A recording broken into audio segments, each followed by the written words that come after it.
annaguna intii aan joognay sanadkii 3 bilood soo dhaafay aan ka hadlaynay sidii cadaalad loo keenin lahaa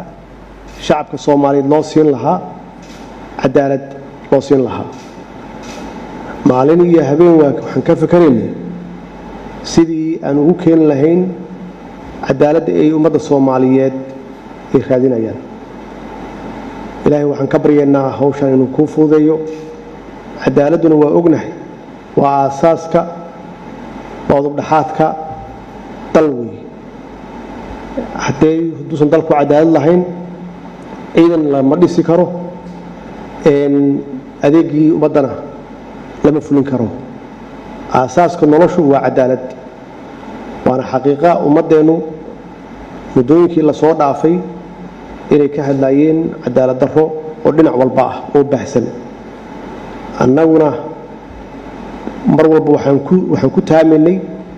oo aan ku sameynay daraasad waxa meeshu dhibku ka taagan yahay iyo xaaladda dhabta ah oo ka jirta dalka daraasadaasi noo soo baxday waxay noqotay in loo baahan yahay reform dib u habeyn in loo baahan yahay dib u habeyntaasna ay maanta bilaabatay in noogu xigi doonto inaan golo adeeg aan sameeyno golahaas adeegana mas'uuliyadiisa uu la wareego si cadaalad u noqoto garab saddexaad oo la siman fulinta iyo sharci dejinta meeshaan u socono waa taas waxa kale oo aan doonaynaa inaan sameeyno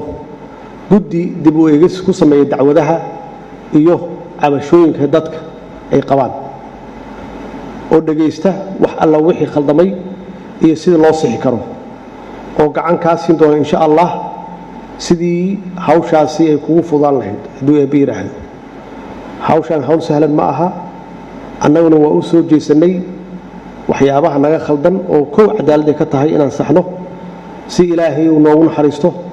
guulna aan ku gaarno haddaysan cadaalad jirin guul ilaahayna siin maayo noon naxariisan maayo maxaa yeelay mas'uuliyadda koowna saaran oo amniga ka horeysa waa cadaaladda way haddii aadan cadaalad lahayn ama aadan cadaalad samaynin amni ma dhisi kartid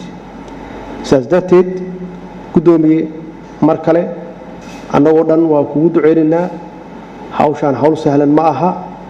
laakiin waxaan hubaa inaad la imaanayso daacadnimo iyo qalbi wanaagsan annaguna aan ku garab taagannahay wax alla wixii aan ku tari karno aan ka caawin karno aan sameeyno